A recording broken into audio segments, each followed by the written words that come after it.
You got that Lionel, man. Hey, man. Lionel, man. Come on, man. Oh, man. You know how we do. Zoom? Yes, man. Listen. Welcome back, YouTube, man, to another episode of My Speaking Podcast. It's your boy, Mike, a.k.a. We may be just some foolish dreamers, but we don't care. 'Cause we know this podcast is going somewhere out there. I'm searching for that silver lining. I'm gonna just let them flow, man. Horizons I've never seen. Oh, I'd like to take this moment and give you our dream. Whoa, give you our dream.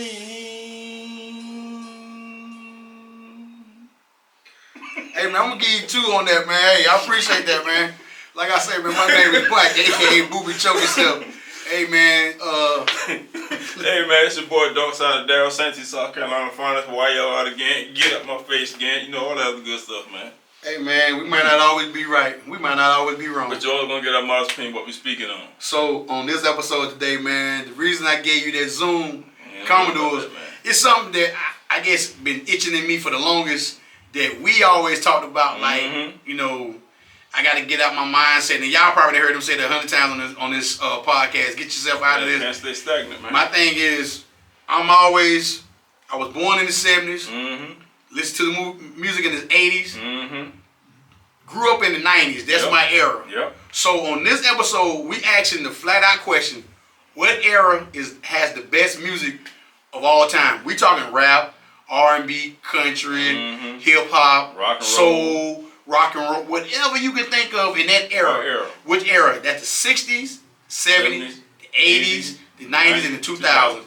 So with that being said, I'm going to let you give me what you think is the best era and what you love. Which one you think is the best era and which one you think had the most. Think about it now, who had the most hits, the most influential. I got it right that time, influential. Yeah. So who had the most influential songs? Think about it now. Which one? I'm born in the 70s. We grew up in the 90s. Yeah. So I'm listening to the 70s and 80s music growing up.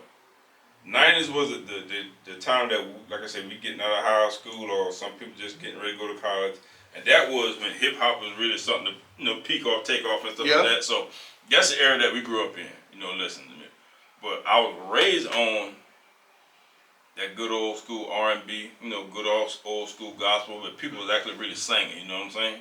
So I'm going to say the era that really had an influential moment in my life, I would say around 78 to the 80s.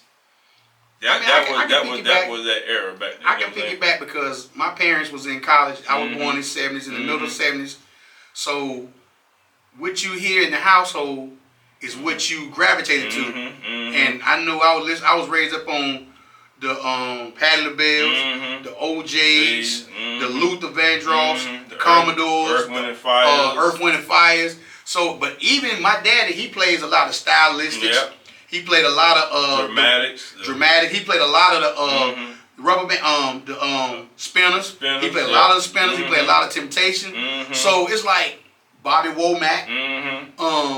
So in my favorite of that era, but see, my favorite of that era was always going to be Donny Hathaway. So this is, and then, but like I say, 70s and 80s is where we're at because during that time too, you had the disco music, you had the but people going through the revolutionary. That's when you was going to those John Travolta, the discos, the Bee Gees, and all that stuff, man. You had, then you had in the 80s, you had all the hard rock. You had the Twisted Sister. You had the Guns N' Roses. You had Metallica. You had every era. So you had Madonna was hot in the 80s. Cyndi Lauper was hot in the 80s. The Rhythmics. Billy Joel. So you had Rod Stewart. You had a bunch of. So the 80s. So the 70s and 80s to me is more influential in my life. But when I was in the 90s and when I graduated high school, that's when the hip hop took off. That's when you seen the Houdinis, the Run DMC. Well, the Run DMC was the 80s. Yeah, yeah. LL Cool J was in the 80s. LL Cool J. The Big Daddy Kane's, the Rakims. The Nas. So, the Public Enemies. that's when it gravitated to me, hit me. But to me, the 90s, what got me about the 90s and why I guess I'm in love with the 90s is because of the groups. The male groups and the female groups. Okay. You had so many. I'm not saying that the 70s, 80s didn't have them because you look at the Commodores, you look at the Shalimars, you look at the SOS bands, you look at Atlantic Stars, the Midnight Stars. Yeah. So you had the deals. So my thing is the Delphonics. It's so. But the thing is, this is the hardest thing about this. What era did you think had the most music and the most like hits just coming out? You know, the Marvin Gaye's, the Barry Whites. You know, these kind of dudes. You know, you got to think about it. You had the funk, the George Clinton. See, I didn't even say the funkadelic stuff. You had the George Clinton, man. You had the Bootsy Collins, man. You had. I'm gonna say it like this. I think I can sum it up to me in this way. The 60s and 70s music was more influential because hip hop and a lot of these R&B people took a lot of samples from that back then. They took a lot of samples from those and made them into, like, I'm gonna tell you the one that I didn't even know. What's my man? DOC. Boom, boom, boom, boom. Yeah, that's the young dude. The young guy who did that was back in the. They were saying he was gonna be the next Michael Jackson. I can't think of his name; it slipped my mind. But that was a classic. And Dr. Dre took that. Yeah. Boom, boom, yeah. So I mean, it's so many hits back there, man, that people sample off, especially the R&B. Like Shaka Khan's song has been sampled so many times. I feel for you. And in the fire, yeah. You know, Kanye West went behind that and made a classic off that. So this is what I'm saying. Like, okay, Roger Troutman. How many times everybody wanted to go do Computer Love? Or Roger Troutman is one of the most sampled person is James Brown. Yeah, the most sampled catalog. Is no, I don't know. For hip hop, yeah. Marvin Gaye too now. They were going to James Brown like it wasn't even nothing. But Marvin Gaye got something too now. Yeah, but James Brown is the most sampled. You think so? YouTube, let us know who you think had the most sample. Everybody going to. I mean, I'm not disputing, but I'm just saying, give us your opinion. Who's the most sample artist in that era back in the days, 60s, 70s? Who music did the guys in the 90s and the 2000s? Who did they sample their music from? Especially hip hop. Hip hop it was a really sampled influence heavily. Even though there was, we even get people like George Michael. Careless Whisper, when they was Wham. Wham. When they came out. I never want to dance again. Guilty rhythm, got no rhythm, so it's easy to pretend. I know you're not a fool. Should've known that I had to treat a friend. Man, come on, man, don't make me get into that. But yeah, I'm just saying, so it's music to me. When I think of music, I don't just put myself in one jar and just say that's what I'm just listening to. Whatever feel good. Music to me is, it don't have no barrier, have no color to it. Whatever if it sound good and it feel good, it make you move. Cause I mean, I listen to a whole, especially when you back in the day, you watching Friday night videos. You know what I'm saying? They had most of the alternative rock band, because not putting no thing on it as far as like color or nothing like that, but it was that what the programs were putting. What was the song? Who is it? Shout, let it all out. I forgot who sang that. We are the thing that can do it out. Come on. Yeah, man, all that stuff, man. Talking to you. The Come Eurythmics. on. They used to be playing what? The Eurythmics. Sweet Dreams. Sweet Dreams was a classic. You had what? Simply Red. Oh man. Now see, holding back. And see, another group we didn't even say since that with Ozzy Brothers. That's where he got that from. Yeah, Ozzy Brothers. Yeah. Hold up. No. He did that. He did that. Yeah, Ronald. That's right. He did Holding Back the Tears. Yeah. Ronald Isley was behind that. See, that go to show you, he made that song, Ronald Isley, one of the greatest they ever do it and still doing it. He went and did that. But look at the OJs. Cry Together. Yeah, with the heaven. I think Cry Together. And the boys, remember I showed you the boys tried to do that. Prophet Jones went back and did Cry Together.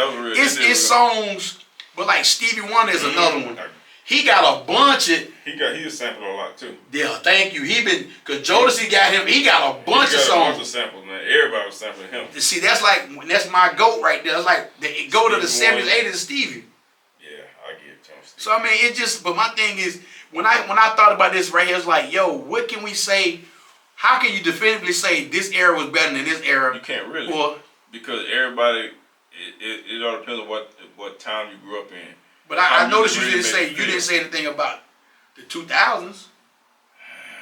Because what would you put? Okay. Because you got to think about it. That's when that digital stuff started coming in. You start getting the T-Pains. Not really that, but I'm talking about for how the music was being distributed. You know what I'm saying? Because it went from CDs to what's the little thing you had, the little MP3s.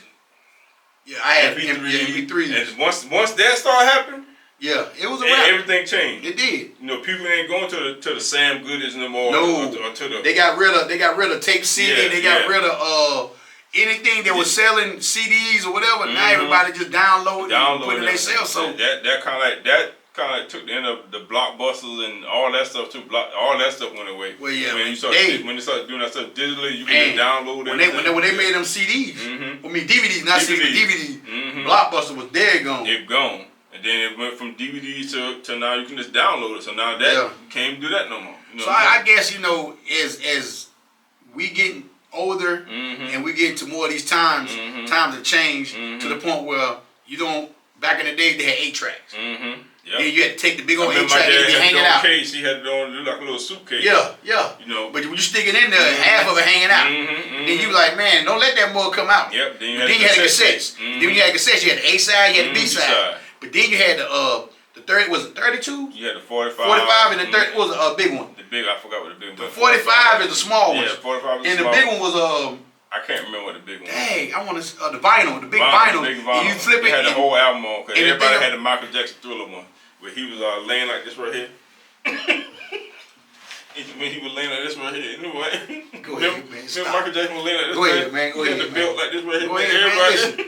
Prince. See, yeah. So it's just, I guess the times have changed. But like I say, if I had to say what was more influential for me, had to been 70s, 80s because that made me love music. Yeah. And then once I got in the 90s and I started understanding the lyrics and understand what these cats were saying, but that would make, I still had to go back to 70s, 80s because what's going to happen is, even on the radio today, if you hear an Isaac Brothers song, let Between the Sheets come on, see what happens.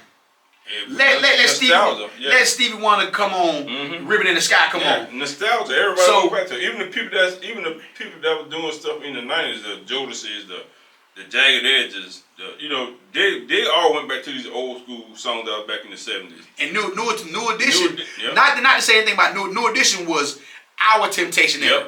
But that's where they got a lot of their steps from because Temptation was the group Precision steps, singing, everybody on the, and Temptation was like, they got to be considered one of the GOATs of all time because they had 3 main singers on that group, and all of them was step, and they step was precision. The outfits was always, and that's what New Edition did. New Edition just carried it into another era. So they took what Temptation did, added flair to it, and then went on. So it's not necessarily saying that New Edition is a better group than Temptation, but just like anything else, you seen what they did, you like, we can take what they did and enhance it and make it better and give it our own flair to it. It's just like steps, man. When you going for the old flow model TV, now you went to the little flat screen. Yeah, you know what I'm saying? Yeah, so it just everything gets a little better. You know what I'm saying? Hold on, big backs. Listen, let me ask you this. Anybody ever call you and say, hey man, I'm about to move, and they got that big old big back on the ground, what you say? Hey man, I got to work today, man. I ain't got time. But nowadays you got that little flat screen, you can pick them up with one hand.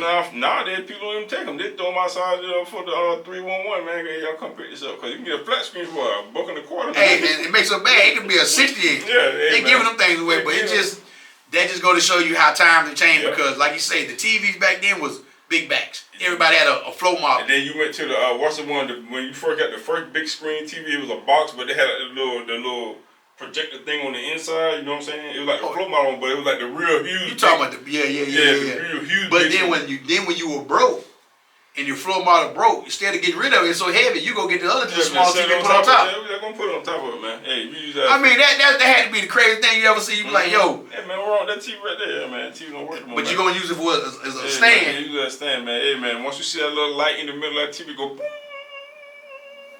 Look like Poltergeist or whatever. Go ahead, man. Listen. And I know exactly what you talking about. When that mug do beam like that, it's a wrap. It's a wrap, bro. You ain't got nothing left in that mug. He ain't got nothing in that tank. You know, come get him. And see, you got to realize, go to show you how people were back in the day. It wasn't no 311 to come pick it up. You had to pick that joke up and get it up out of there. Man, you put a little cover on top of that sucker and set the other TV on top of that, man.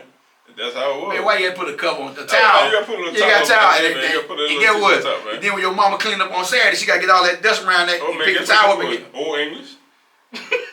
Not the yellow top, man. The brown can. The yellow. And it smells good too, though. What you call the other one? The oil, the Murphy's oil soap, man. No, we used that with the first one when you said. The Old English, man. The Old English, man. You had that brown with the yellow top, and you spray. Hey, listen, man. Yeah, man. It smell good, man. The Old English, got to put that Old English on that, man. And then I guess, you know, to end this episode, but like I say, we want to make sure we're not negating the 2000s because we're older.